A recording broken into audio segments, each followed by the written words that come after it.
Hi guys, welcome back to my channel. Welcome to video part 2 of making home luxury. We are a bit cozy today. This is the vibe. I hope you guys enjoyed the intro of my video. I always like to add a little bit of cinematic videography to my videos in any way possible. Today we're nearing the end of phase 2. We're trying to finalize our floor plan and get all of that permanent, and then phase 3 is when we're going to be selecting like materials, furniture, and like literally putting all of the finishing touches on the entire space so that I can present to you guys a full final rendered project. So we can see how this builder grade home was transformed into a luxury home. So get your coffee. I've got mine. I kind of drank it already. Whatever beverage you like to have, maybe a snacky snack, and get comfortable. I know I am. One thing I want you guys to keep in mind for this portion of the video is, or this video overall, is that everything's gray. No material or finish has been selected.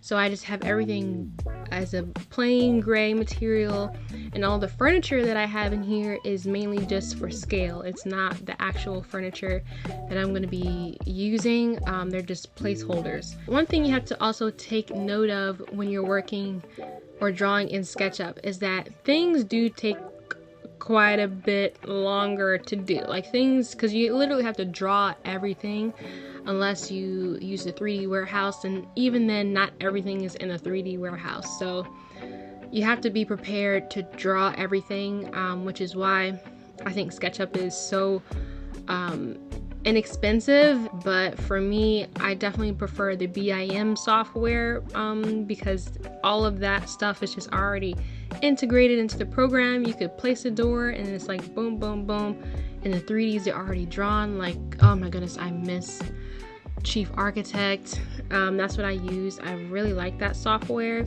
I think it's a lot simpler than Revit. All right, so I'm just gonna walk you guys through the 3Ds that I have right now and where I am as far as my progress.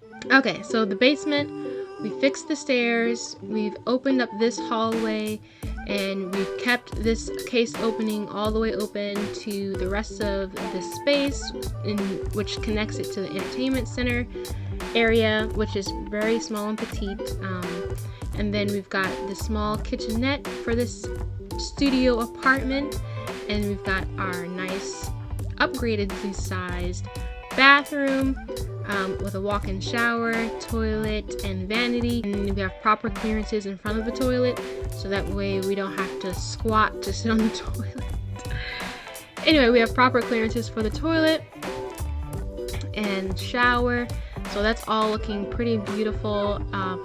One thing I want to note for this bedroom area, like I was showing you guys in the previous video, this is going to be a custom hideaway wall. It's more like a secret passage way into the bedroom, because when the door is closed, this whole wall will look like it's just a wall. It's not going to look like there's a door behind there.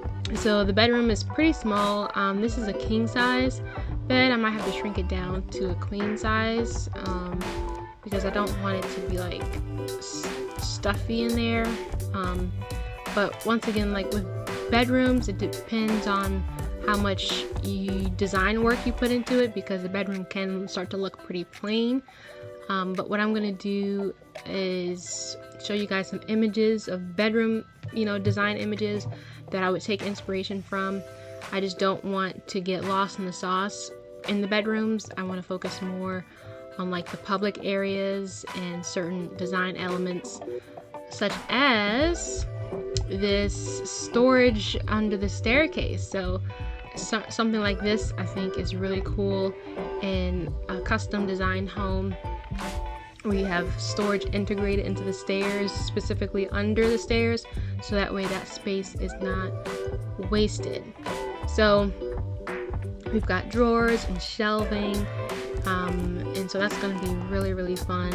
You can even turn, like if you wanted to, you could even turn that into like a little reading nook and like, be able to sit in there and read books and all that type of stuff. So it's really up to you and what you want to do with it. So that is the basement. That's all that's happening down there. I didn't touch the storage area or the HVAC area because that's just storage and HVAC. It's a pretty decent size storage as well, so there is plenty of room for all of your boxes and seasonal items. Alright, so let's move from the basement to the first floor. So for this space, I have... Hey guys, this is Rifki from the future. I just had to jump in and interrupt this clip because I changed the first floor plan and it's almost like completely different now. So I don't even want to bother with showing you the old one. I'm gonna just go in and show you this new one. So the entry is pretty much still the same, mudroom, and then the case opening, and then you walk. The first thing that you would see to your left now is going to be the dining room. And so I have some inspiration images for this dining room and how I want it to look once we get into phase 3. I've always wanted a Japanese style dining room, whether if I had 2 dining rooms or, you know, maybe a table that can convert into a sitting dining table. But for this project, I figured let's just go all in with the Japanese style. I also incorporated some French elements here with this wall molding, and then the wood slats bringing in the Japanese. So I always like to mix styles. At least these are my favorite styles to mix. So we'll see how that comes together. And everything around here is basically like a platform. You can like sit objects on here, maybe stand on here, or maybe even sit on the side. But you have steps coming down from the kitchen and steps from the entryway. So I'm excited to work with that. It's pretty cool. It really worked out. So I'm glad I made this switch. And then I have a little corner alcove right here to maybe put like a plant or a tree. I think that would be really cool. And that space just really made itself, honestly, because of everything else that I had to reconfigure in the kitchen. So we'll get to that. The family room is, I didn't really change much from the family room, although you guys haven't even seen the old one yet, so this is all brand new, I guess. But the family room, I put the windows in. You see, you guys, the bay windows. We did a large custom built-in entertainment center. We have a space for the TV. We have some clothes storage. I put a mirror finish on this, but we'll see how it looks in the renders. Nothing's final yet, so let's just see how that looks. And then I have some open storage bookcases, and then some drawers and regular media door cabinets. I have some furniture here. This is just for scale and for the layout. I included a fireplace over here on this wall because it was just looking a little empty.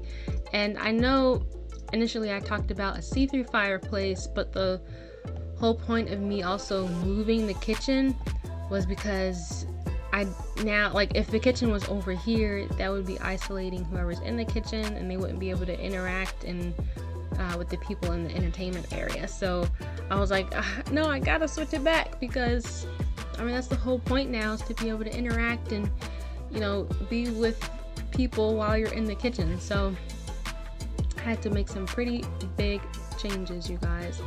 It's not like the best location, but I had to make it make sense, and I didn't want to get rid of any windows. I could have put the fireplace over here maybe, but like, I don't want to get rid of that bay window area. Like, it's just too perfect. I just didn't have the heart to just destroy that. So I added a short, shallow fireplace here. This could probably be gas. It wouldn't be wood burning. But let's move on to the kitchen. Let's just go from the top down view for a second first. So this is an interesting configured kitchen. I designed this kitchen in quite a few steps. It was kind of like a 3-step process. First, I was like, okay, what wall do I have the availability for the most cabinetry? And that was this wall over here. And then how can I set up these islands or the island so that way I am maximizing the space, I'm including as much counter surface, and also still integrating it into the rest of the room and the space. Initially I had 2 islands that were parallel with each other, like from here and here, but then I couldn't do that because then there would be no exit to the back porch, and that would just leave me with a really tiny island that was just basically useless. So I said, okay, I have to configure this in an unusual way and just see what it looks like. I can't, I didn't judge it initially, but it's really growing on me. I was able to make use of this space and not let it just become like dead space. So now this whole area becomes its own bar. It's counter height seating, but it's still good. It's still good. These glass doors will open up to the back porch, and we have the bench area right here for people to be able to sit and eat breakfast, and they can look outside while they do that. And so that was very purposeful as well, and that's why I positioned it the way that I did. And then over here we also have some drawer storage from this side of the island, so that way this did not become dead space. And then we have our built-in refrigerator over here that looks like the rest of the cabinetry. And we have our main wall, which is the range wall and our range hood, and then cabinetry on either side.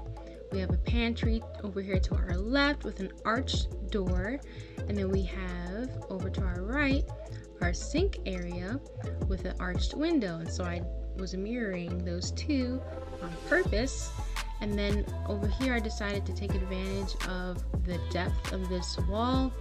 That is the first floor. We've got the family room, the kitchen, and the dining room, the entryway, the powder room, which I still have yet to put the actual toilet and sink in there, but it's gonna get done, you guys, don't worry.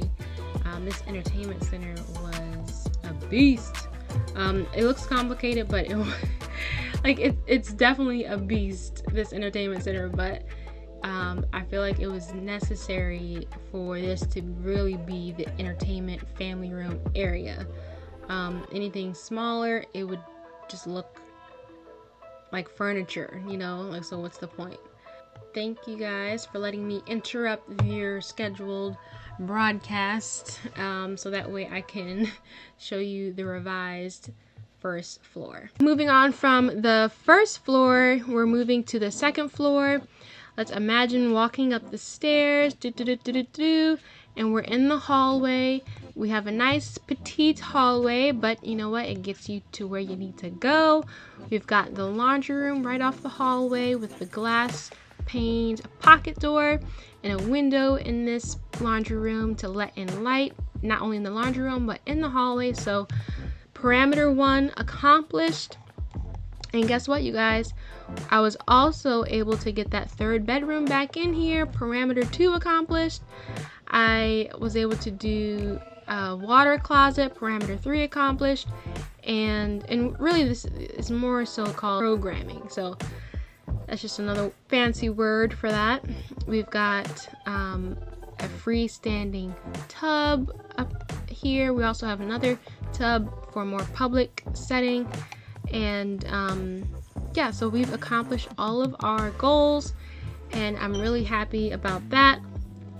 So from the laundry room, we've got the 2 quote unquote kids bedrooms. This one has its own closet, but it doesn't have its own bathroom, but it's quickly accessible to the hallway bath. And we've got that tub. And the reason why I say to have at least one tub in a home is for those kids. When you're bathing the kids, you need a tub. You can't just necessarily bathe them in the shower, especially when they're babies. So that's why I say to include at least one tub in your design, to incorporate that family structure. And then for this second bedroom, we've got a little mini suite. Maybe if you just have one kid, the in-laws can stay in here. They've got their own bathroom. plenty of closet space and a nice tucked away bed area, which is, you know, I'm loving the feng shui of this because the, you know, flow is not going directly into the bed. I think I would feel nice and comfortable in this bedroom if, you know, this were my room. So we're going from there. Let's go from there to the primary suite. We have designed a nice paneled double door, and then we've got a little home office nook right when you walk in, which is still separated by this wall, but it's divided by these glass paned walls. This one is fixed, but this one is a pocket door, so it slides back, so that is really cool. It allows for symmetry in the space and for you to be able to still, you know, get light in from both areas. I'm still deciding on whether or not I want this to be like a paper, like Japanese style inspired paned dividers, or glass, maybe a frosted glass. But I really like this because it helps to separate that home office from the sleeping area, so that way none of those areas get confused and people are able to go in and relax and feel like they went from one space to the other. So that's really important when it comes to a home office space, is that it needs to feel like you've transitioned from one thing to the next. And so we have a very decently sized closet. We've got plenty of hanging storage above, drawer storage, a lot of custom, all of this is like literally custom cabinetry. There's different levels of cabinetry that you can get, one, you know, more cost effective versus more expensive, so it all depends on what manufacturer you select. This setup in general you'll more likely find in luxury or custom designed homes.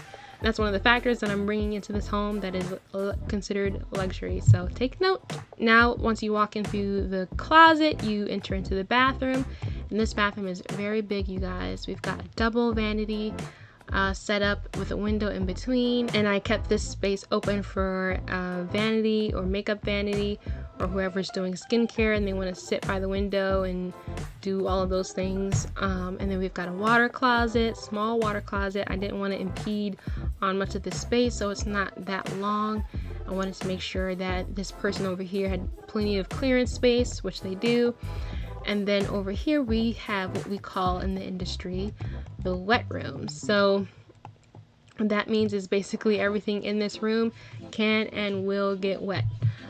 So we've got the shower and the tub in the same space, and I've created a full, very extravagant niche. We definitely went for the design element as well as function in this with this niche design, but I'm really happy with it. I can show you guys some inspiration images or photos, so that way you can get the, you know, idea and the look of it.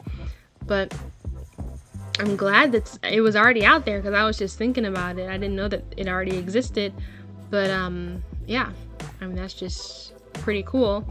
We've also got a window in the shower wet room area, which is very normal. It's okay, especially since it's not so close to the shower. And that is everything under the sun of this second floor sleeping area. So I'm really excited to just continue designing and adding more detail to these spaces, and so that way I can show you guys the final rendered images with the materials that we're gonna select. Thank you guys for joining me at my desk today and designing with me.